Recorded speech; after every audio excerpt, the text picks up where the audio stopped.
Hi, welcome to Authors on the Air. I'm your host, James Latwell. This is part of the Authors on the Air Global Radio Network. And today we have Baron Birtcher with us, and we're going to learn a lot about Baron and what he writes. But Baron, it's good to see you. Great to see you, Jim. Yeah, I greatly appreciate your wedging me into your very busy calendar. you have an open invitation anytime. Yeah, for sure. For folks who haven't met Baron, Baron's one of the guys that you're going to want to find out at a conference, whether it's Killer Nashville, BoucherCon, or Left Coast Crime. Because even if you're not in that community, you're feeling a little out of place, Baron has a way of making you feel welcome, and he's just one of the nicest guys in the business. And your life will be enriched by just getting to know him. So, welcome. That's a very kind thing to say, and goes double for you. That's all true. But Baron has a book out. It's called Knife River, and it's the fourth in the Ty Dawson series, if I'm not mistaken, right? That is correct. Yeah, started with South California Purples, Fistful of Rain, Reckoning last year, and now Knife River. Exactly. Well done. See, I do my homework. No, I love the books. I love the series, and Ty Dawson is such a great character. Why don't you tell folks a little bit about Ty and what he faces now in Knife River? Well, Ty Dawson, the series is set in the 1970s, as you know, and it's set in rural Oregon, southern Oregon. And part of the reason that I wanted to set this story in the 70s was because not only was it an interesting and turbulent time in America's history and in world history, it was also a time that predated too much technology, so that we as writers get to explore more of the shoe leather kind of police work that gets done than relying on the internet and DNA tests and so forth. It's just a little bit of a throwback in that sense. Plus, culturally speaking, it's the time when I grew up, and it's a very familiar setting for me in terms of ambiance. I like to call the Ty Dawson series, I refer to it as Longmire meets Yellowstone in the decade of the 1970s. And that's really what it is. In a sense, it's a contemporary Western crime thriller series. And in quite another sense, it's a series about people, as all of our books really are. No, it's a great series. It's one of my favorites, and Ty has a way of kind of observing the world and being very thoughtful about it. Whereas other characters just kind of rush in. But I really appreciate his kind of cerebral output or outlook on life. And you've got a way of creating that character that, I mean, just draws people in. I mean, I see Ty Dawson for sheriff's bumper stickers everywhere. I don't know where those came from, but yeah. How did you go about picking Ty for the main character for this series? Because I mean, he is a really great focal point.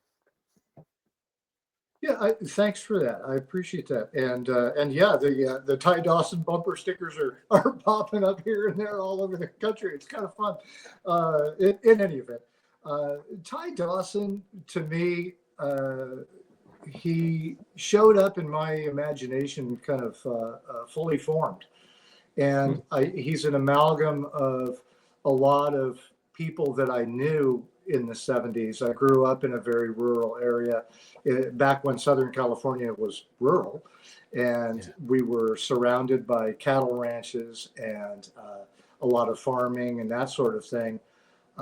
So I knew people like Ty, and I always respected their very plain spoken view of the world, and that they could take a complicated matter and digest it and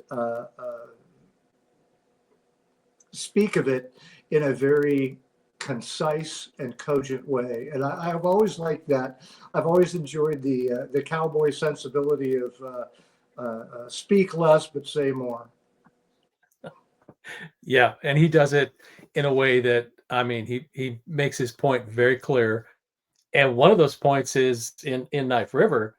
I mean, sleepy little Meriwether County is about to have a sea change come their way when, there's an amphitheater being built and basically a rock concert coming into this small town, and not everybody's on board with that.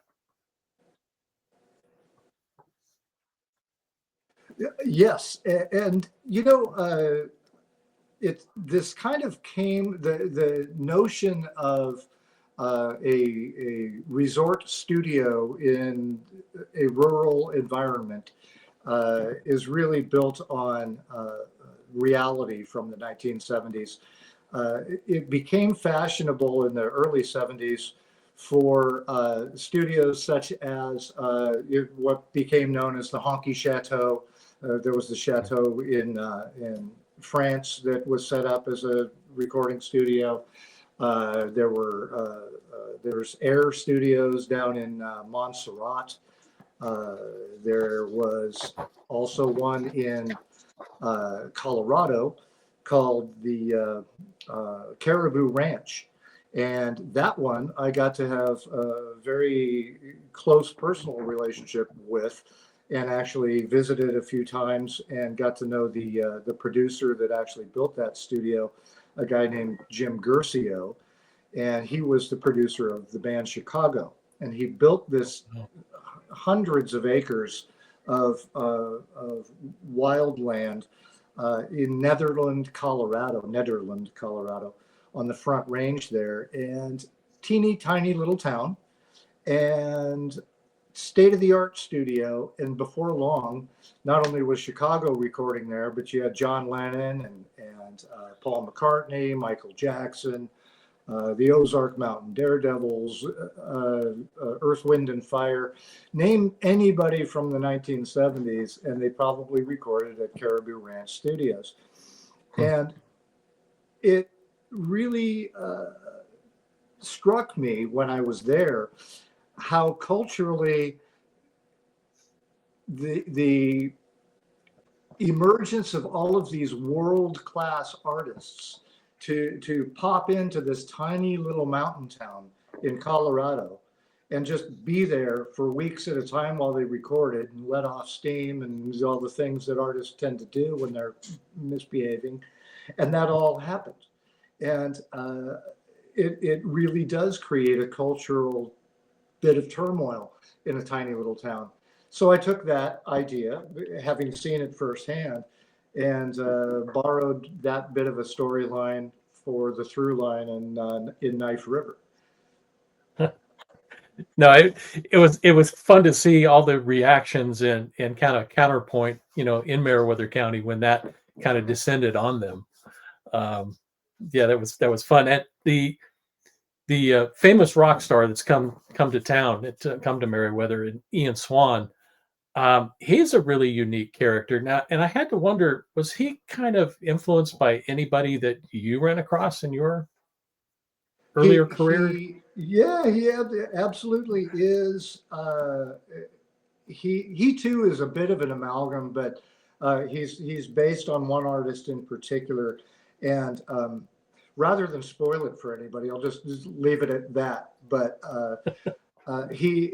as I was writing him, there were a pair of artists that I worked with over the years when I was an artist manager myself, and got to know these guys very, very well, not only as artists, but also in their off time when you turn off the artist moniker and you're just being yourself. And those people found their way into becoming Ian Swan. Nice. I love that. No, it was really fun. And so folks don't get the wrong impression that it's only about, a rock show coming to town. There's also an older homicide that kind of falls in front of Ty, and how does he deal with that in conjunction with everything else that's going on in town? Yeah, and thank you for drawing that distinction, because I have to say, I often shy away from books about fictional movies and fictional albums and bands and things. I think, I don't know, I don't know, but it is that thread of the story is merely a thread, and it's kind of a backbone of a story, but that's not what it is about, as you point out. So thank you for that. What does fascinate me in life in general is how the past is so often prologue in our lives, and how history reverberates and echoes through everything, always has, and likely always will. And in this particular story, we have the rock star coming to town and kind of upset.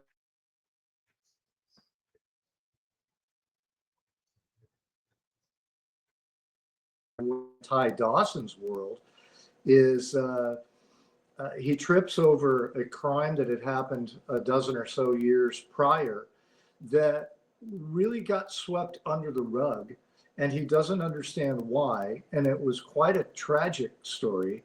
And that onion gets unpeeled layer by layer throughout the course of Knife River. And to me, was one of the great fun parts of writing that book, was to be able to kind of toggle back and forth on two separate storylines that absolutely collide at the end. Right.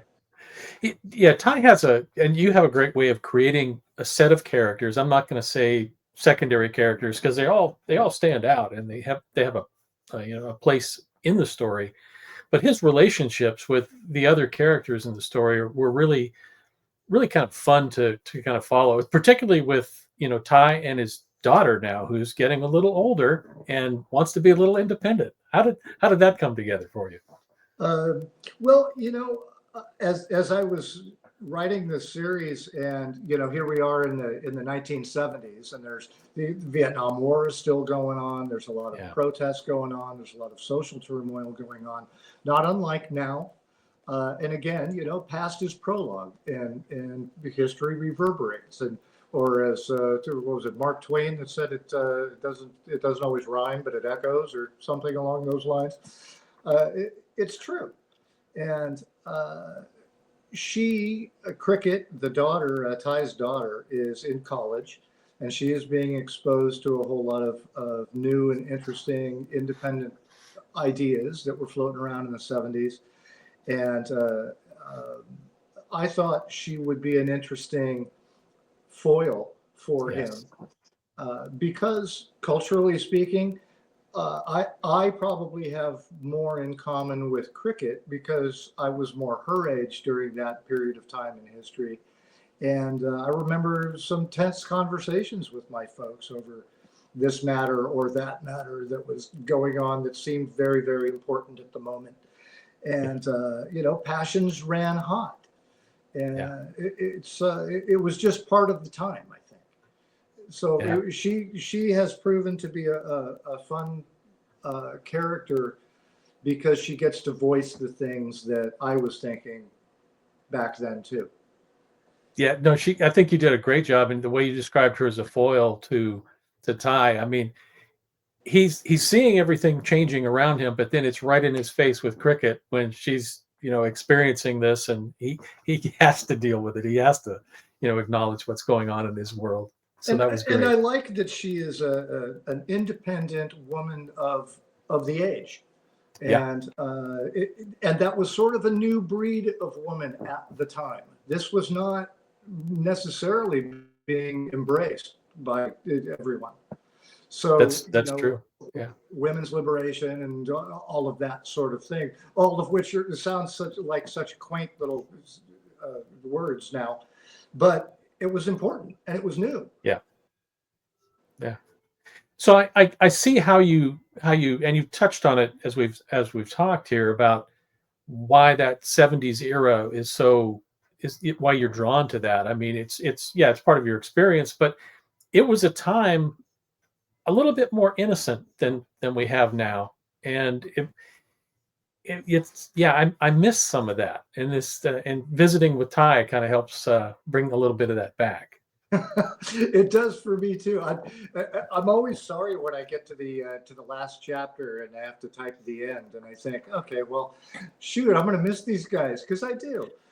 Yeah. It was a different time, and I think a lot of it has to do with the pace. I have often thought about the amount of information that comes at us now. Yeah. It's just constant. It's on our telephones, it's on our TVs, it's on our radios. So it's everywhere you are. You've got information coming at you, and to some degree, we are held accountable for having to sort of know what came at you, whether you read it or not.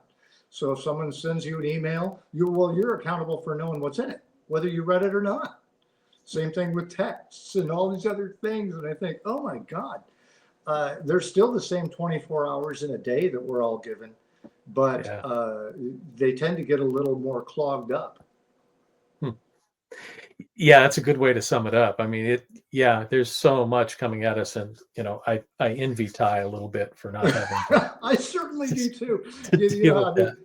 You are far younger than I, no doubt, but I remember newspapers on Sundays. Oh yeah, for sure. Now, you have, and I've talked about this before. Your prose has a very lyrical quality to it. I mean, you've compared the series to like Longmire meets Yellowstone, but I'd add, if written by James Lee Burke or people of that stature. I mean, it's so smooth and almost mesmerizing when people get into your book that I mean, it's just a treat to read, and that I don't know how you do that, but it's I'm very jealous of that. So you need to let the cat out of the bag a little bit. How does that come to you? And is it your musical background that kind of helps feed some of that? That is such a kind compliment from you. You know what a big fan of your work that I am, and so to say that is a very, very kind thing. And when respected colleagues say such fine things, I sometimes get tongue-tied. Thank you very much for that. That was a very nice thing to say. I love and came up in the music business, and I was a songwriter for a while and so forth. And I guess it attunes your sensibilities to the poetic, but I don't know. It's when I go to Meriwether County and when I want to be with these people, I want it to sound different. I want to feel different. I want to feel different as a reader and as the guy who's writing this story down. I want it to feel as if you've been transported somewhere else, and language can do that. I mean, it has the ability to do that, and I think, and that's the goal. So if it worked, that's music to my ears. That's fantastic. Yes, it definitely worked for sure. I want it to feel like you have gone somewhere else. Yeah, and you do. You feel you've been transported to the 70s in this very, idyllic place with these new influences coming down. Yeah, so I think you've checked that box off very well. Well, thank you very much. Yeah. So is there a fifth Ty Dawson in the works by chance? Most definitely. Yes, it is Good. happening. It's unfurling as we speak, and should be out probably fall of 25. We don't have a specific date yet, and I haven't typed the final end words yet, but yes, it is in the works and it is coming. Very good. I'm glad to hear that. We'll finish off with something we call 3 quick hits. I think you've played before, and that's basically 3 questions. I want to put you in Ty's headspace and just answer these as he would. What's Ty's favorite cocktail or his drink? Oh, Jim Beam on the rocks. Ah, there you go. I could see that. How about his favorite music? Since we're talking about music, what does he listen to? He is a pretty eclectic guy, music-wise, but I think that he probably leans towards Henry Mancini. Okay, that's right out of that era. Wow. And then what's Ty's greatest fear? His greatest fear, failure. Failing the people that are counting on him. I think that keeps him up at night. I could definitely see that. So that's a great one. Folks, we've been talking with Baron Birtcher. Baron's the author of Knife River, the most recent in the Ty Dawson series. Last year's The Reckoning earned the Silver Falchion for Best Western at Killer Nashville last year. So I suspect this one is going to continue that run because it's a heck of a book, and I love the series. So, Baron, thanks for spending some time with us. It has absolutely been my pleasure, and I can't let this go. You have a new book coming out too, right around the corner. I do. Right? Yeah, I do. Yeah, January 7th, River of Lies. And by the way, I've read this already, and it is spectacular. It's an outstanding book, and what a great series you are creating there as well. Thank you. So, thanks. I appreciate it. I'm looking forward to having you unleash that on the world as well. It will be unleashed, probably to ad nauseum, but yeah, we'll see it. Thank you, Baron. Thanks for having me on. I really appreciate it, Jim. Thanks. Anytime.